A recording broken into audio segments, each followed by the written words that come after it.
Saudações, mentes jurídicas! Está no ar mais um episódio do Conclusos, um podcast sobre ética, estratégia e técnica no direito. E hoje eu tenho o prazer incomensurável de ter aqui um convidado especialíssimo, meu amigo Roberto Vieira, advogado especializado em incorporação imobiliária, em direito imobiliário.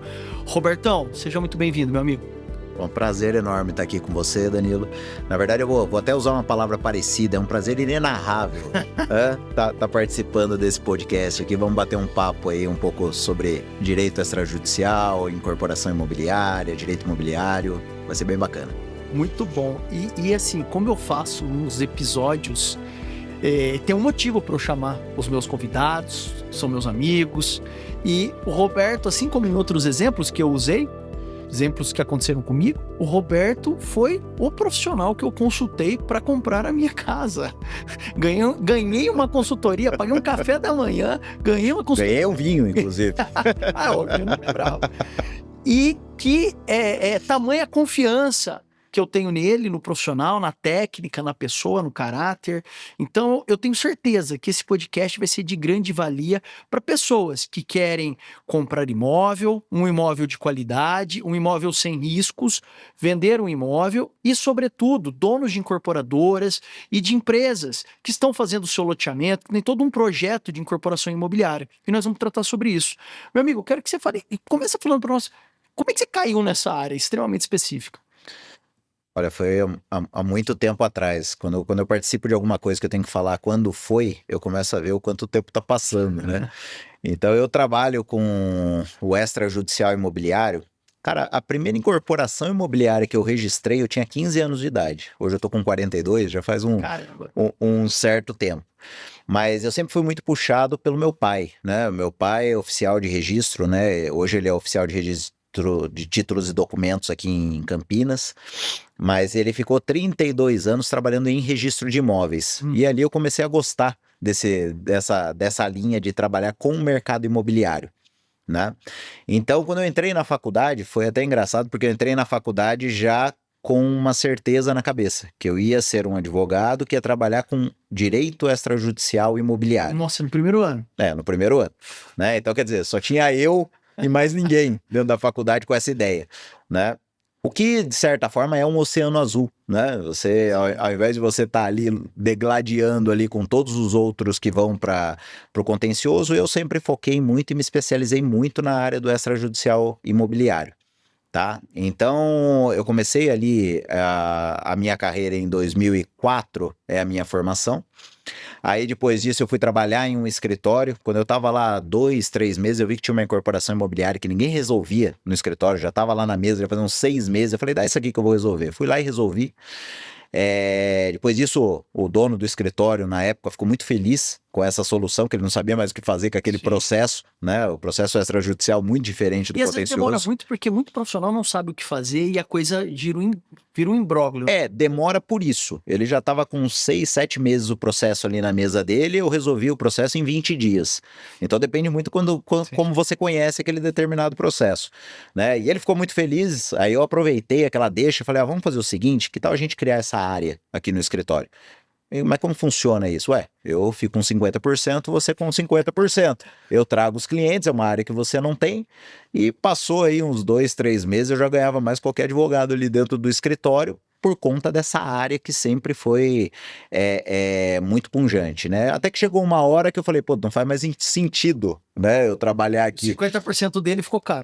Falei, deixa eu montar o meu escritório, né? Montei o meu escritório pequeno ainda, era eu e mais 2 sócios, lá em Mogi das Cruzes, que é a cidade onde eu nasci. E estava trabalhando lá já com algumas incorporadoras, né? A Elbor, que é uma das grandes incorporadoras do mercado, a sede dela é em Mogi das Cruzes, e em um dos trabalhos ali surgiu a oportunidade de me tornar gerente jurídico da Elbor, né? Então, eu tinha na época 24 anos, eu já era gerente jurídico de uma das maiores incorporadoras do país, né? Fiquei na Elbor 5, 6 anos. Você tinha acabado de se formar? Tinha acabado de me formar.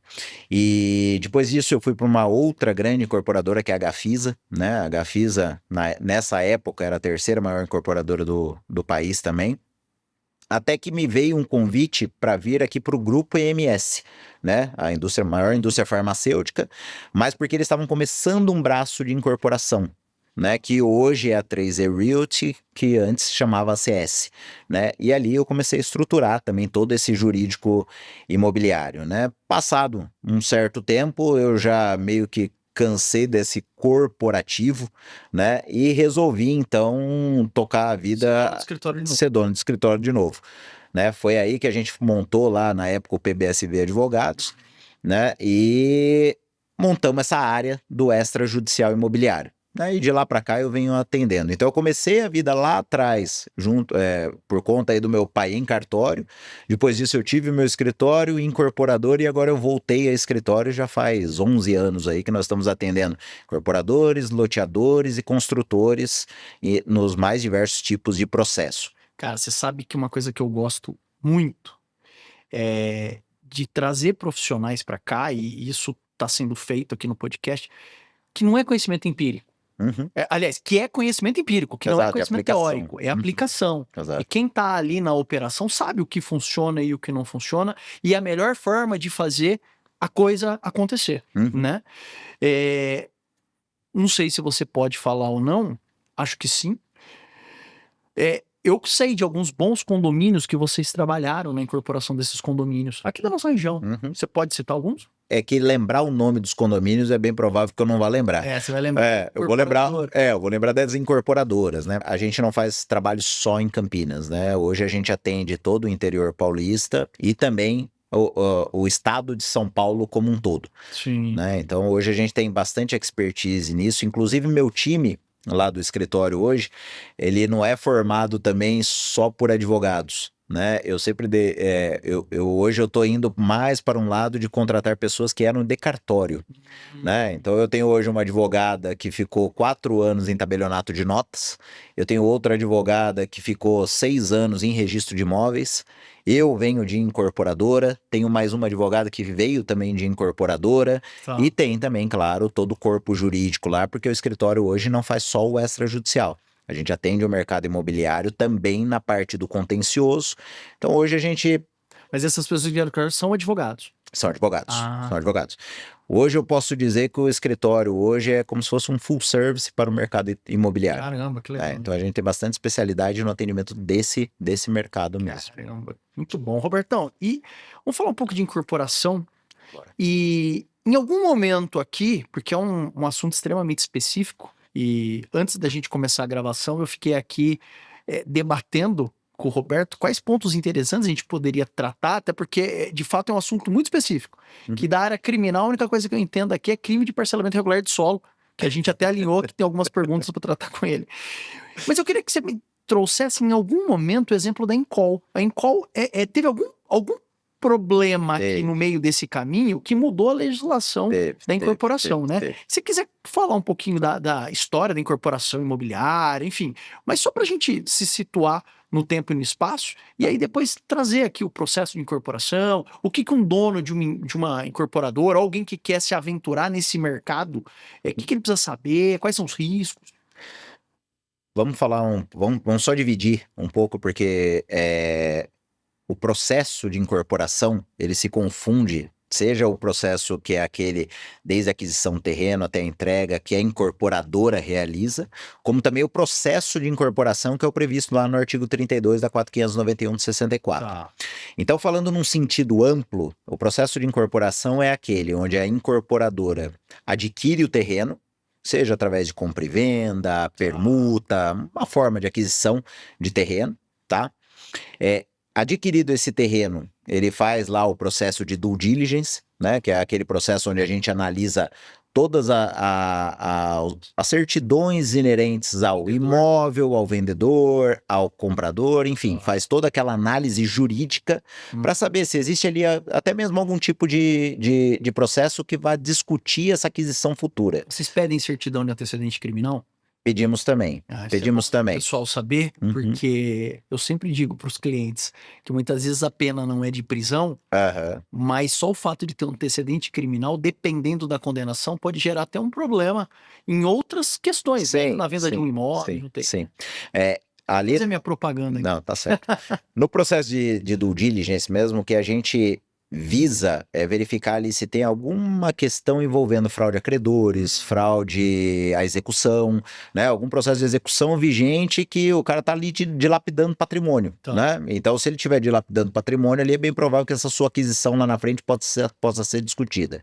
E lembrando, né? A incorporadora está comprando o imóvel para um investimento alto.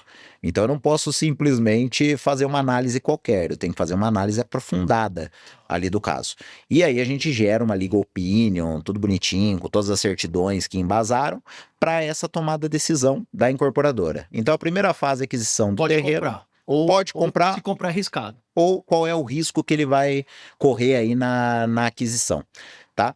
Posterior a isso, a gente parte para um processo regularizatório, muitas vezes, né? Então, um processo de retificação de área, um desmembramento, uma unificação, né? Então, quando você vê empreendimentos aqui, como no bairro do Cambuí, você tem que comprar ali, às vezes, 12, 13, 14, 15 casas para depois conseguir unificar para desenvolver um empreendimento. Entendi. Tá. Aí cada matrícula daquelas casas vira uma matrícula só, é isso? Mais ou menos isso? Você pega todos os imóveis ali que vão ser objeto dessa unificação para desenvolvimento do empreendimento, realiza a due diligence de todos os imóveis, né? Depois disso, pode ser que você tenha que regularizar esses imóveis antes de unificar, tá?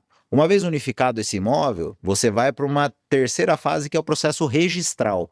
O que é isso? O processo registral, aí sim, é pegar todos os documentos previstos no artigo 32 da 4591 de 64, montar o memorial de incorporação, a convenção desse condomínio, o regulamento interno, né, os quadros da NBR, o projeto aprovado, né? Então é aquele processo que é feito muito mais também para garantia do compromissário comprador, que vai adquirir um projeto na planta. Não existe o que ele vai comprar, né? Então você... Muita credibilidade, você compra uma coisa que não existe. É por isso do processo da incorporação, né? Onde você vai poder, o comprador vai poder verificar que aquela empresa é idônea, que o projeto está aprovado, né, que todos os requisitos da lei foram cumpridos, né? Se o cara tem alguma fraude à execução, fraude a credores, enfim, ele vai fazer a due diligence do negócio, né?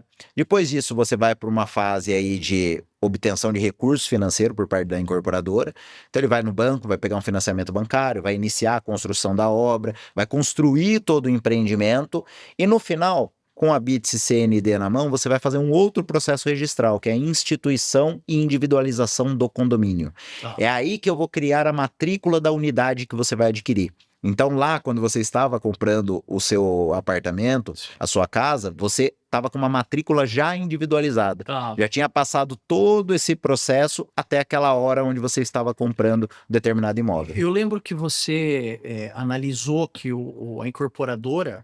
E era uma incorporadora pequena, sim, né? E era uma coisa que a princípio gerou um desconforto, né? Que era uma incorporadora pequena. Então, assim, se não der certo, será que a incorporadora tem condições, né, de ressarcir aquele valor, enfim, arcar com os prejuízos? Mas eu lembro que você analisou uma coisa que era, você falou, ó, ele não precisou de recurso bancário, ele teve recurso próprio, que seria um ponto positivo nisso. Não faz muita diferença na aquisição, mas como a sua preocupação era por ser uma incorporadora pequena, eu demonstrei ali que como ele fez com recursos próprios, então apesar de pequena, ele estava bem capitalizado, por assim dizer, tá? Mas isso não quer dizer que se você comprar algo que tenha um financiamento, tem algum tipo de risco. Que é a regra. Zero. Mas o risco, na verdade, é muito pequeno, porque como você está pegando o financiamento bancário, o banco também faz uma bela de uma diligência em cima de você. Vê se você tem capacidade de pagamento, vê se você tem algum tipo de processo que vai atrapalhar. A incorporadora, né? Exatamente. E muitas vezes a própria incorporação fica em garantia da obra. O banco vai dar continuidade. Exatamente. E aí entra a questão da encol, né? Aí entra mais ou menos a questão da encol. Depois de todo esse processo de incorporação, só voltando um pouquinho, né? Esse processo de incorporação todo, ele surgiu porque em 1960 você começou um processo de urbanização muito grande, né? Então começou a ter muito movimento da zona rural para a urbana e o crescimento da cidade como um todo. E começou a ter muita coisa desenfreada, né? Então o pessoal vendia de qualquer forma, né? Com isso, veio a 4591 em 1964 para criar esse regramento, tá? Apesar da lei criar todo esse regramento jurídico que dava segurança muito maior do que antes, segurança para o adquirente, você ainda tinha alguns tipos de problema, que foi o que aconteceu com a Encol. A Encol, o que que acontecia? Ela lançava um empreendimento, ela vendia esse empreendimento, se capitalizava com recurso, pegava também um financiamento bancário, enfim, só que ela não usava o dinheiro desta obra nesta obra, ela usava numa outra. E aí, quando ela tinha recurso dessa outra, ela trazia para essa. E ela começou a fazer Fez isso pirâmide, velho. agora você imagina isso em 50 Agora empreendimentos, que parou de ter obra, 60 empreendimentos. Não só a hora que parou de ter obra, mas se você tivesse 1, 2, 3 empreendimentos que desse resultado negativo, você não conseguia pagar os outros. Entendeu? E foi esse o problema da Encol. Com isso, veio a Lei 10.931 de 2004, onde você criou o patrimônio de afetação. Você criou lá o artigo 31A e seguintes da 4.591, que o que ele faz, num termo geral, ele deixa o patrimônio daquela incorporação restrito àquela incorporação. Tá? Não ter efeito dominó. Exato. Só que você ter o patrimônio de afetação é uma escolha do incorporador. Logo, quem que escolhia ter o patrimônio afetado, né? Se você ia ter comissão de representante, deixar todas as questões ali travadas naquele empreendimento, ninguém fazia, né? Foi aí que criaram a figura do regime especial tributário, o RET. O que o RET faz? Você tem lá uma carga tributária de 6,38%, que é mais ou menos a carga tributária da incorporação, você traz ela para 4%. 4% numa obra de 80 milhões é uma diferença considerável. É por isso que a maioria das incorporações hoje existe o patrimônio de afetação. Eu não lembro se na sua tinha, por ser uma incorporação. Como ali, eu não lembro nem se tinha incorporação apenas, porque como ele fez com recurso próprio, ele já podia entrar direto na instituição do condomínio. Tá? Então, mas a ideia do patrimônio de afetação é essa, e para os incorporadores entrarem no regime de patrimônio de afetação, foi dado esse benefício fiscal. É a mesma coisa que está se tentando hoje com o loteamento. A 6766 de 79, ela tem a previsão do patrimônio de afetação, mas enquanto não tiver algum tipo de benefício para o loteador, também vai acabar não se aplicando ali nesse momento. Entendi. E aqui na nossa região, não sei se no Brasil como um todo, nas capitais e metrópoles eu identifico isso, porque eu recebo muito folder, né? Você vai numa padaria, você vai num restaurante, mas o mercado imobiliário, eu não sei de onde vem tanta gente, porque é o que está tendo de loteamento aqui em Campinas, aqui na nossa região, é o que está subindo de prédio aqui na cidade. É muita coisa. E eu imagino que com uma demanda muito maior, os problemas também aumentam, né? Aumentam. Primeiro, né, o Brasil ele tem um déficit habitacional muito grande, né? Então você tem um aumento grande de empreendimentos, principalmente os empreendimentos abrangidos ali pela Minha Casa Minha Vida, né? Pelo programa habitacional Minha Casa Minha Vida. Então você tem ali algumas incorporadoras, né? Algumas grandes incorporadoras, inclusive, que trabalham nesta faixa de empreendimento. Hoje o mercado imobiliário ele é dividido no programa Minha Casa Minha Vida, no médio e alto padrão e no alto padrão, altíssimo padrão, tá? Hoje o maior problema por conta dessa taxa de juros da Selic em 15% está no médio padrão, porque o baixo padrão ele tem os benefícios do governo para desenvolvimento, para financiamento, etc. O altíssimo padrão, o cara não precisa de financiamento muitas vezes, né? O cara que vai comprar, ele não precisa financiar isso no banco. Agora, o médio padrão própria, né? Agora o médio padrão, né? Você chega lá e quer comprar um apartamento, sei lá, de 1,5 milhão, 2 milhões de reais, você muitas vezes vai pegar recurso no banco. Sim. A hora que você chega lá, o banco está cobrando 15%. Sim. Então, quer dizer, hoje o mercado imobiliário, o maior problema está nesse empreendimento de médio padrão. Sim. Né? Então, você vê assim, o mercado retrair bastante nesse momento, nesse tipo de empreendimento, enquanto o baixo padrão ali, ele tá ativo. Né? Então, você tem muito empreendimento realmente crescendo na região, muito empreendimento nessas faixas do programa Minha Casa Minha Vida. Existe um déficit habitacional grande, que vem sendo suprido através desses programas, mas em contrapartida, aí entrando também numa questão aí da sociedade de hoje, você tem uma diminuição da quantidade de filhos, você tem uma diminuição até mesmo do casamento, né? Então a tendência também é que esse volume pungente que a gente tem é que você tenha uma adequação Sim. do mercado. Entendeu? O equilíbrio, né? Mas é claro, você pode desenvolver produtos para todo tipo de público, né? E deixa eu te falar uma coisa. Eu tenho casos no escritório da parte criminal de crime de parcelamento irregular de solo. Uhum. E aí eu vou te trazer um exemplo, tá? Mais ou menos o que vem acontecendo. Eu vou numa área distante. Dois exemplos. Os que eu tenho no escritório, o sujeito comprou um terreno legal, uma parte próxima da cidade, tá? 2 pontos próximos. E aí foi lá, tá em processo de desmembramento, tá em processo ainda, mas já começou a vender umas chacrinhas. Começa a vender umas chacrinhas para um, para outro, tal. Tem corretor anunciando, né? Não tem saneamento básico ainda, muitas vezes não tem nem energia elétrica, vem um gato ali para as máquinas poderem trabalhar, enquanto ele vai sem autorização, né? Vai desmatando, vai fazendo ruas, passagens, enfim. E nós temos uma situação também que é de condomínios, então estou nem falando de chacrinha, uma coisa mais simples, vai. Mas eu estou falando de condomínios que não se atentam a algumas normativas, né, algumas exigências legais dessa questão de desmembramento, enfim, todo o processo de incorporação que você está explicando para nós. Mas são condomínios bons, que existem problemas e próximos da cidade. Eu queria que você explicasse um pouquinho sobre os riscos do incorporador para que ele não responda por um crime de parcelamento irregular de solo. Tá, vamos lá. Quando a gente fala de parcelamento irregular de solo, não necessariamente a gente está tratando só da lei de incorporações, tá? 4.591 de 64. Muitas vezes a gente tem uma questão a ser analisado dentro da lei de parcelamento de solos, a 6766 de 79.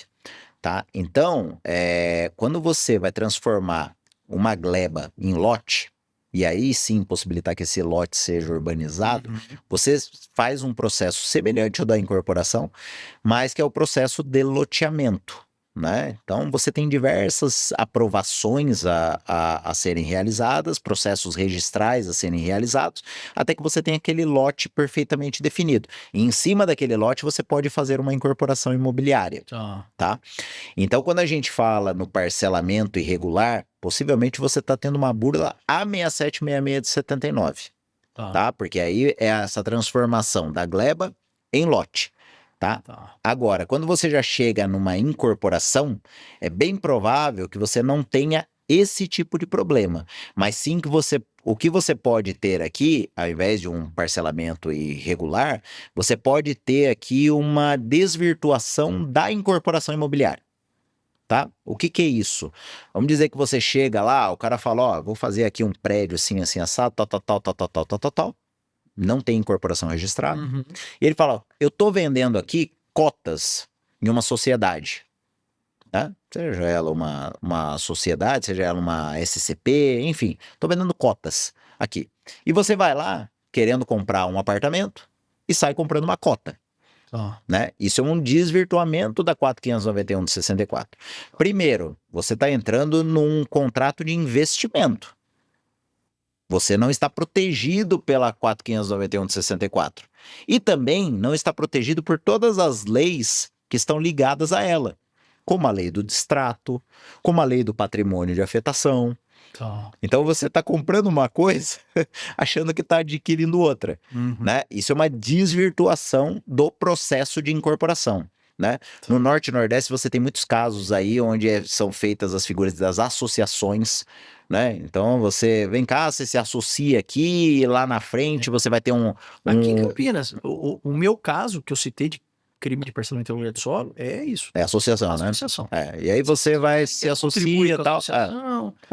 Mesma coisa, você não tem as proteções legais das leis específicas. Sim. que é a lei de incorporação, patrimônio de afetação, a figura da lei de distrato, né? Então você acaba criando uma série de problemas aí no meio do caminho. E assim, você sabe que o problema acaba não ficando limitado ao crime de parcelamento em lugar de solo. Por quê? Porque como muitas vezes a coisa é muito informal, quem vende acaba recebendo em conta pessoal, e aí muitas vezes em conta de laranja, acaba adquirindo patrimônio em nome de terceiro, junto com tudo isso vem lavagem de dinheiro. Imagina essa empresa que você comprou uma cota, ela entra em RJ. Para onde vai ser o investimento? Como é que você tem esse dinheiro de volta? Né? Se você está comprando um imóvel em incorporação, você está protegido pela lei de distrato.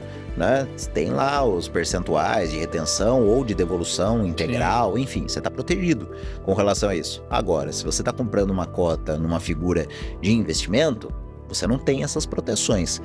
Hoje em dia, você até vê os tribunais aí começando a verificar a figura do investidor qualificado e do investidor que entrou mesmo numa roubada, né? Mas mesmo assim, né? Você pode até conseguir um crédito a ser executado, né? Mas isso também não é a proteção legal na compra de um imóvel regularizado. E nessas situações provavelmente a pessoa não vai receber nada, né? Não vai conseguir. É pouco provável. E a gente marcou uma pauta aqui de falar desse desvirtuamento através de associações, que é exatamente essa situação. Exato. Então a gente tem, principalmente ali na região norte e nordeste, você vê bastante dessa figura da associação. Tanto a questão de você vender cotas de uma sociedade quanto a figura da associação, eu não sei, eu não vejo ilicitude, né? Mas é claro, depende tudo muito do ânimos, né? Às vezes a pessoa é enganada a entrar naquele tipo de operação. Sim. Mas não era o ânimo dela que ela queria realizar, né? Então hoje em dia o que tem que ser verificado muito é esse ânimo, né? Mas é sempre bom as pessoas estarem atentas a esse tipo de cenário. Se você vai comprar um apartamento, uma casa, um lote, compre um apartamento, uma casa, um lote. Deixa eu te perguntar uma coisa bem bacana que também está na nossa pauta. Imóvel na planta. Então eu vou dar um exemplo. Na nossa região aqui, inclusive no Taquaral, no bairro do Estúdio, nós temos muitos condomínios, tá?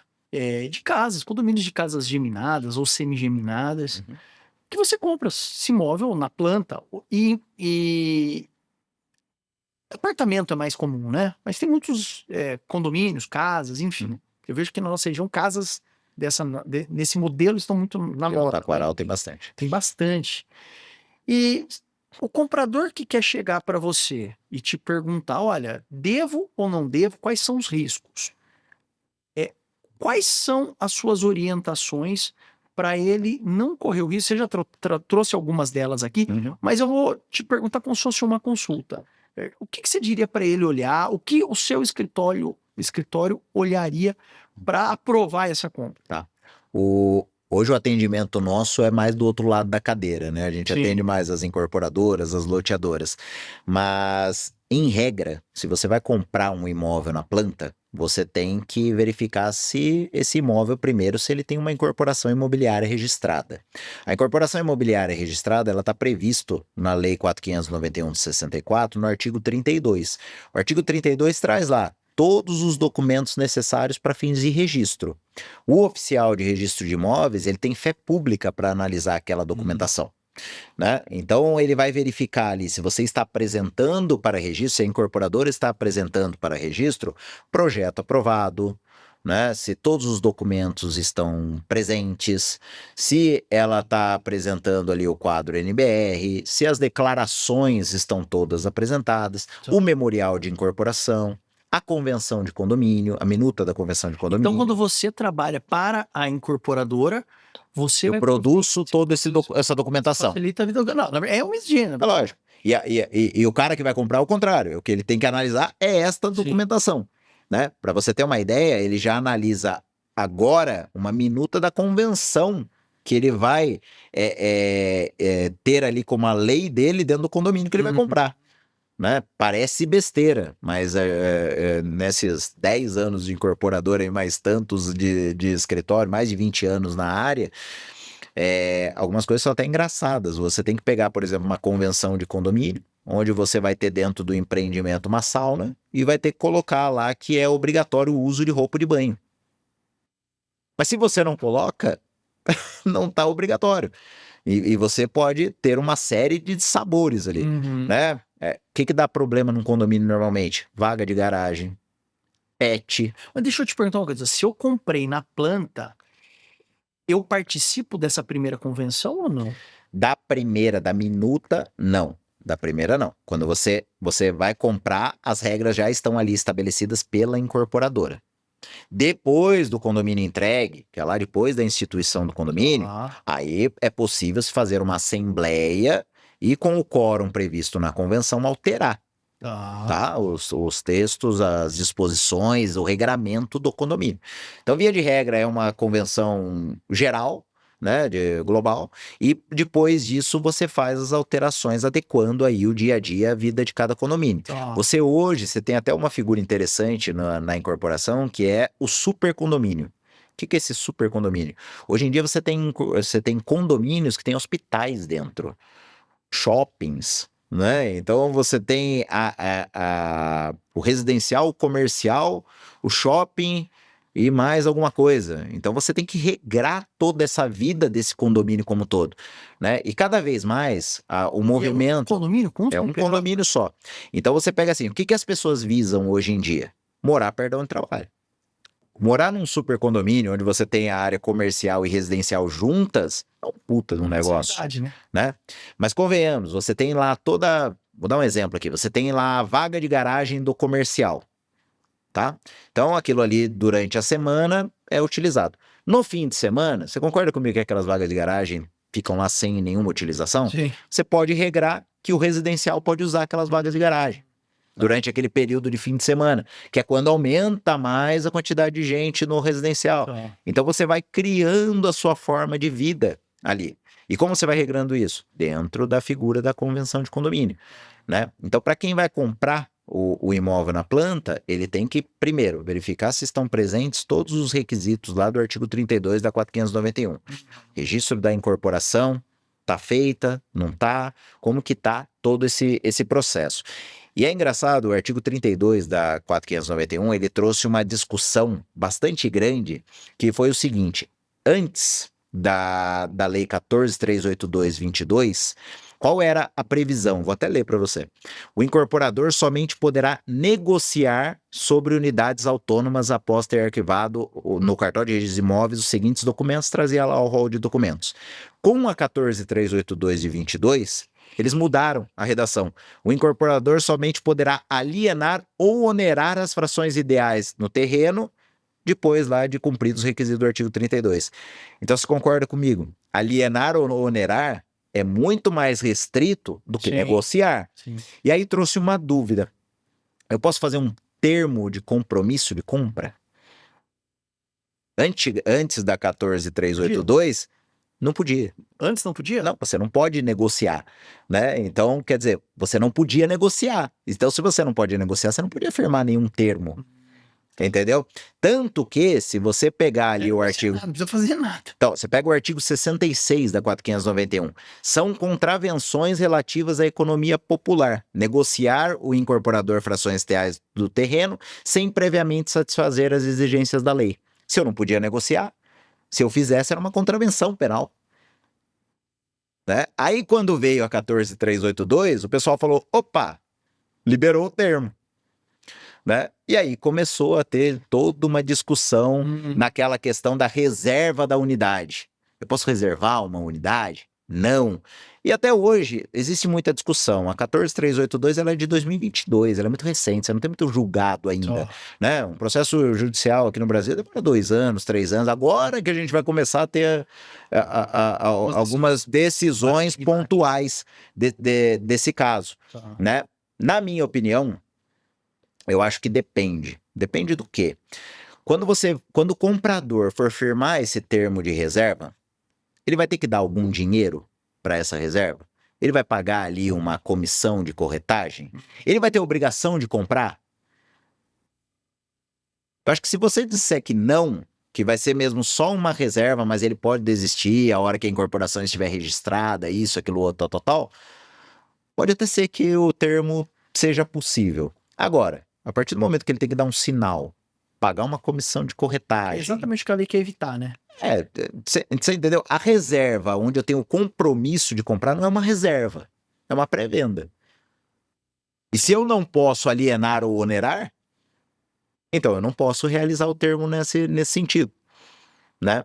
E aí vem várias discussões, né? Você pega ali a própria lei de incorporações, no seu parágrafo 3º, ele diz lá que é necessário você constar em todo documento, todo material publicitário, o número do registro da incorporações, em anúncios, impressos, publicações, propostas. Ué, mas se eu tô agora fazendo um termo onde eu tô fazendo uma pré-venda e eu deveria constar em contratos, em impresso e tal, o número da incorporação e a incorporação não está registrada, olha como cria um imbróglio. Sim. Né? Fica um negócio muito fora. E aí, será que é uma contravenção penal? Não. Como é que fica? E olha outra coisa interessante, né? A própria lei do distrato. A lei do distrato, ela tem uma previsão que ele te dá um prazo de carência de 7 dias, caso você compre a unidade no stand de vendas ou fora da sede do incorporador. Então você foi lá no stand, você foi lá e firmou um contrato. Firmei um contrato lá. É uma incorporação registrada, você foi lá, firmou um contrato, tá? E aí você tem lá 7 dias para desistir. Você pode até ter deixado um cheque para comissão, um cheque para unidade, mas você fala, não quero mais. A lei te protege com relação a Só isso. não pode ser no escritório do incorporador. Não pode ser na sede do incorporador. Na sede. É. Aí, você me diz, você foi lá e firmou um termo de compromisso. Você é protegido pela lei do distrato? Tá. A lei do distrato, ela prevê que você tem que ter um compromisso de compra e venda firmado. Não existe o compromisso. Então, quer dizer, você tem esse prazo de arrependimento, e depois que a incorporação for registrada, registrou a incorporação, aí o cara fala, ó, você firmou aquele compromisso, você firmou aquele termo de compromisso, vem aqui firmar agora o compromisso de compra e venda. Você vai e firma. Você ainda tem os 7 dias para se arrepender? Ou só porque agora o cara te chamou lá na sede dele, você firmou, você abriu mão dos 7 dias? Ou seja, me parece que ela tem o termo de compromisso, ele ainda tem muita contradição com o que a lei tenta resguardar, que é o compromissário comprador. Fica tentando achar algumas saídas que, na verdade, elas acabam te levando a outras indagações que continuam mantendo o ambiente inseguro. É igual a gente falou lá no começo. Qual seria a vantagem? Desculpa, qual que seria a vantagem do incorporador de fazer essa reserva? Se ele não vai receber nada por isso, ele acaba se comprometendo. Será que tem alguma vantagem? Nenhuma. Né? Na verdade, aí que eu ia falar, assim, para você fazer um termo de compromisso que não tivesse o caráter vinculativo e você não recebesse nada e a pessoa pudesse desistir a qualquer momento, não teria nenhuma vontade do incorporador fazer isso. Por quê? Porque a incorporação imobiliária ela é utilizada para você levantar recursos para a realização do empreendimento. Então, quando você está com a incorporação imobiliária registrada e você faz o compromisso de compra e venda, normalmente você, Danilo, indo lá comprar no stand, você vai pagar 30% do valor, tá? Vai prever lá como vai ser o pagamento de 30% do valor. Da onde vem os outros 70%? Através do financiamento bancário, tá? Aí você vai pagando as suas parcelas lá para o banco. Quando for passar a escritura para você, ou se você comprou por alienação fiduciária, for te dar o termo de quitação para fins de registro em cartório, a figura de recebimento da incorporação, ela está sempre dividida a um valor que você paga também no início. Então, se for um termo de compromisso que eu acho que seria possível se não criasse essa vinculação, eu não vejo o porquê do incorporador fazer. Sim. Entendeu? Mas são coisas que vão trazer muita discussão. E me fala uma coisa, o Código de Defesa do Consumidor, ele incide nessas relações de compra e venda entre o comprador que vai utilizar o imóvel, não o investidor que vai revender, não sei se isso faz alguma diferença, incide prevalece sobre algumas questões relativas Aqui a gente vai ter sempre aquela discussão de lei da lei especializada contra a lei geral, e é claro, a gente tá, o sistema jurídico brasileiro, ele é protetivo ao consumidor, né? Então sempre vai entrar naquelas discussões de se era aplicável o Código de Defesa do Consumidor ou alguma lei específica imobiliária. Tá. Tá? Mas claro, a gente nunca pode esquecer que quando a gente tenta criar essas figuras que nem o termo de compromisso, você corre o risco, claro, de ter essa discussão pelo Código de Defesa do Consumidor, né? Então não dá para fugir muito disso. Então essa própria alteração que teve do artigo 32 pela 14.382 de 22 trouxe uma certa instabilidade ali ao regime da incorporação imobiliária. Sim. Né? E você tem diversas outras discussões dentro do processo de incorporação imobiliária, né? Então, hoje você acha que as incorporadoras, de forma geral, elas pecam, ainda são sensíveis em qual procedimento que o seu escritório, a sua expertise pode ajudar?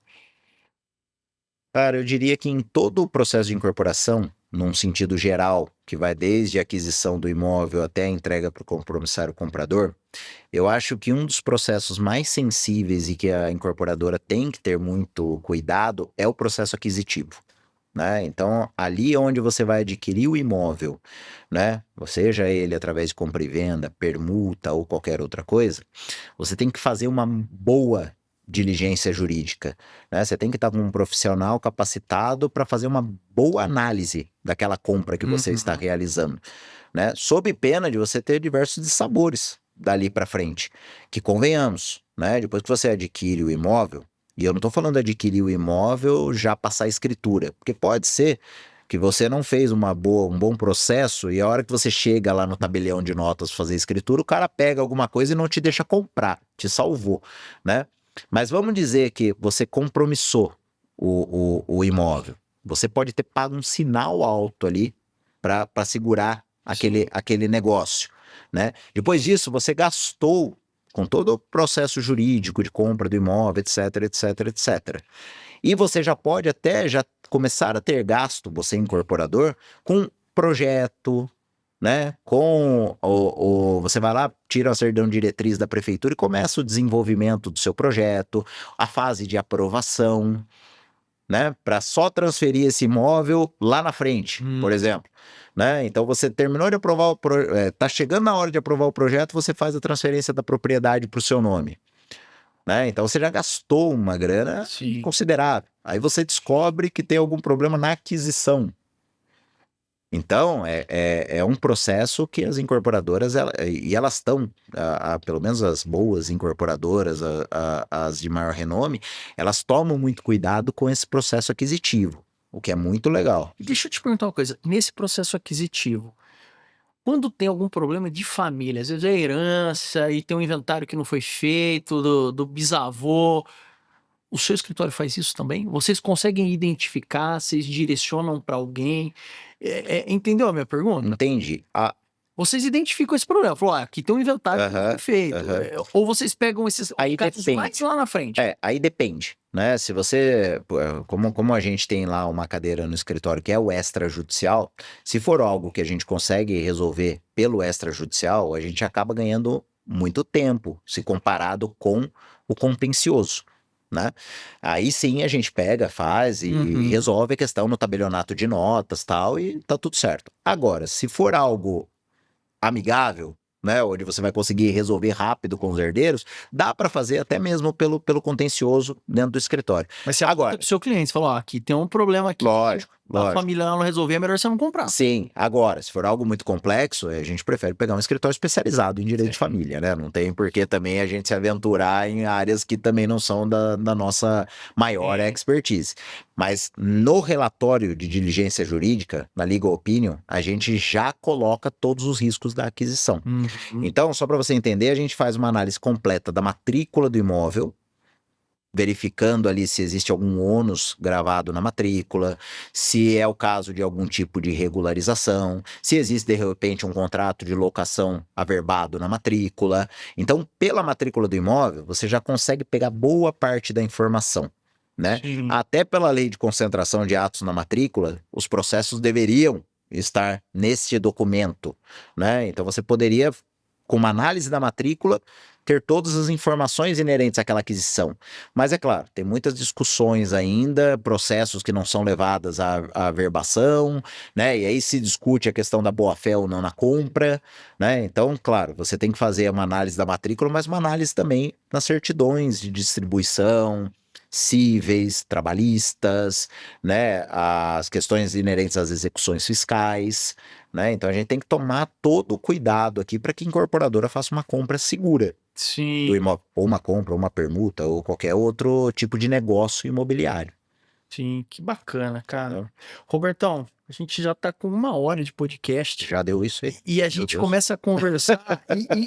E eu que não entendo nada desse assunto, a gente começa a puxar o fio, né, da meada e começa a te levar para outro assunto. E aí a gente começa a visualizar situações do nosso dia a dia. Exato. Né? Eu te falei aqui do meu imóvel. Eu fiquei pensando aqui de imóveis que eu gostaria de comprar.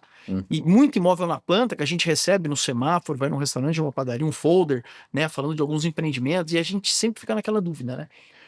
Quais os riscos que eu corro?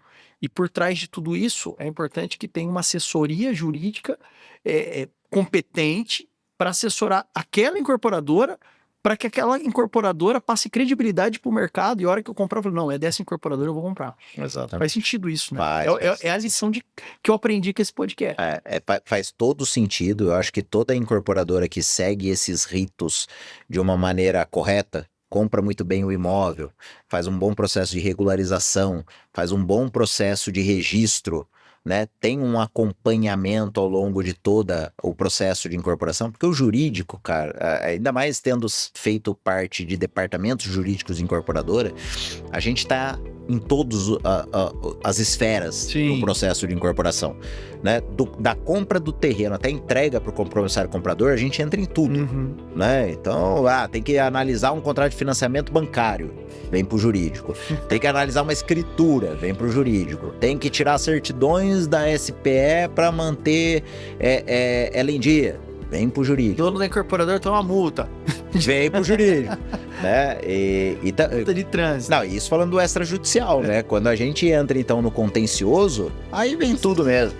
Questões de crime ambiental, a gente pega bastante lá também. Discussões com o Ministério Público. Ação civil pública.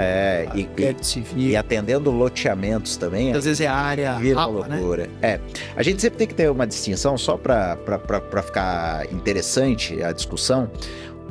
A 6766, quando a gente está falando de loteamento, você tem uma visualização aqui muito maior na questão da ambientais, né? As questões ambientais, né? Então, reserva legal, APA, etc, etc. Então, o processo de aprovação do loteamento, você faz uma pré-aprovação na prefeitura, faz uma aprovação no GRAPROAB, onde é consultado CETESB, etc. Volta para uma aprovação final da prefeitura, para aí sim seguir os ritos do cartório. A incorporação, por sua vez, por ser já um centro urbanizado, você se preocupa muito mais com as questões urbanísticas do que ambientais, porque as ambientais acabam estando nessas grandes áreas passivas de loteamento. Então, qual é o impacto do trânsito naquele empreendimento que você vai fazer? No meio ambiente, né? Você pega o Cambuí, né? Um bando de incorporação, qual é o impacto do trânsito para isso? Tem hora que você não anda. Sim. Né? Então você tem que considerar saneamento básico, abastecimento de água que chega ali, né? Contrapartidas, né? Então, o que o incorporador ou o loteador vai dar de contrapartida? Ele vai, de repente, fazer uma creche? Ele vai fazer uma praça? Uma via pública? Uma via pública? Nós temos um empreendimento em Americana que foi determinado fazer uma passagem sob a Anhanguera, né? Então, quer dizer, vai fazer o quê? Qual vai ser a contrapartida desse empreendimento? Vai prolongar uma avenida, a criação da Avenida Mackenzie aqui, né, lá pro lado de Entreverde, São Conrado e etc. Sousas ali. Sousas, entendeu? Sim. Então você tem todas Para ser bem sincero, eu acho que eu escolhi essa carreira porque eu gosto muito desse processo de cidade, né? Então, esse processo de urbanização, esse processo de crescimento da cidade, seja por loteamento ou por incorporação, é um negócio que uma valsa bonita de ver. Sim. Né? Então, quando bem feita, claro, né? Então, tem muita discussão, cara. Tem alienação fiduciária, que dá pra gente fazer um podcast só sobre alienação fiduciária. Tem sobre regularização imobiliária, que dá pra gente falar só de lei de retificação diária. Dá pra gente fazer um podcast falando só de lei de registro público, a 6.015 de 73. Nossa, é muito assunto, né? Que decorre dos temas que a gente trabalhou hoje. Vou puxar a sardinha. O extrajudicial é lindo. Se você puder fugir do judicial, é melhor. Né? Por conta, inclusive, da sobrecarga do Poder Judiciário, da demora, da lentidão, do custo. Sim, eu acho que é uma máquina muito custosa hoje em dia. Então, você vê esse processo de desjudicialização muito forte, né? Então, hoje em dia, você tem uso capião extrajudicial, você tem divórcio extrajudicial, você vê vários movimentos do que é possível se fazer extrajudicialmente e vir para cá, né? Agora você tem uma questão agora de cobrança de devedor, todo via extrajudicial, com alienação fiduciária. Então, tudo que é possível vem para cá. E o extrajudicial, uma figura muito interessante, é que ele está... Como eu posso dizer? Ele está criando um avanço tecnológico muito grande. Então, hoje você tem a figura do sistema eletrônico de registros públicos, né?